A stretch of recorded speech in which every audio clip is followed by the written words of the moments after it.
Hi, I'm Brian Krug, and I'm a technical lead at Syngenta Flowers on the technical services team. And today I want to talk to you a little bit about being successful when watering. Watering is a challenging task in the greenhouse, and most of us know that. And one of the challenging things is determining when I should water or when I should not water my crop. So we're going to talk a little bit about that and help you out with making some decisions. We've talked about in another video about the substrate moisture level management guide. And this is a guide where we have taken the industry standards of 1 through 5 ratings from dry to a saturated substrate and put this into a really great resource that you can download from our website, or it's also available in our grower success guide, both the electronic version and the hard copy version. We have this available in both English and Spanish. But the substrate moisture is not the only decision-making point when we're deciding to water our crop or not. One of the other big things is the weather patterns. So let's look at how we can integrate the weather along with our substrate moisture level. So we have this chart here where we have our moisture levels over there on the left-hand side, and we have 2 through 4 grayed out there because that is the range that we want most of our crops to dry down to a 2 and then water up to a 4. We also have our weather patterns, some generalities from very cloudy to very sunny.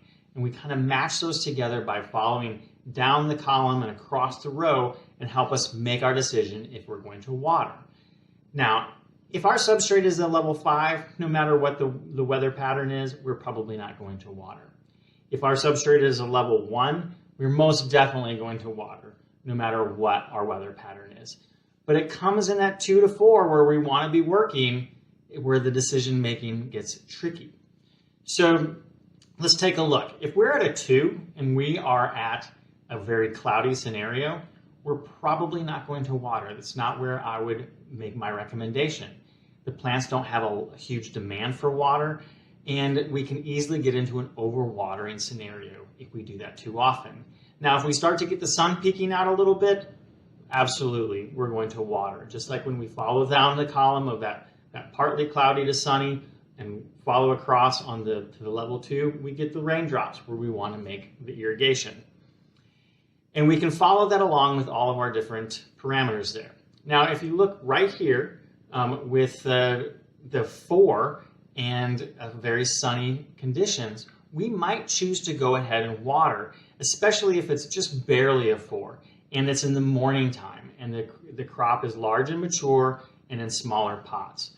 So this will help make sure that we fully get all the water holding capacity that we need in that pot to make it through the day. Now, this is just a sample matrix that we put together for the Midwest for a general crop grown in April to June. And we're going to have to make adjustments for different crops or even different times of the year. So let's take a look at a different time of the year. We're still in the Midwest, but now we're in January to March, and we'll see that the chart looks a little bit different. Mainly, you'll see that we have divided some of these into AM and PM. And let's take a look at that a little bit. So if I'm at a level 2 and my weather conditions is partly cloudy, in the morning time, I'm going to go ahead and water that. But because I'm in January and March and it's in the afternoon, say 3 o'clock in the afternoon, the sun is going to be setting pretty soon, the temperatures are cooler, I can get by going through the nighttime without watering that and waiting until the next day to water. And same when we're in a level 3 and we're at a partly sunny conditions there, just a few clouds. So this is just a sample. Again, you're going to have to make this your own. So the take-home message here is use these guidelines to make it your own in the greenhouse. Take this format of this chart with the weather and the moisture level guidelines and make your own matrix using what you know to be true for your greenhouse and your conditions. It's going to be different for different crops, and it's going to be different for different times of the year. So take this and use this along with the moisture management guide and our culture guides, and use this to help train your staff and keep you guys all aligned for when crops should be watered and when they shouldn't. You can find these resources and so many others on our website.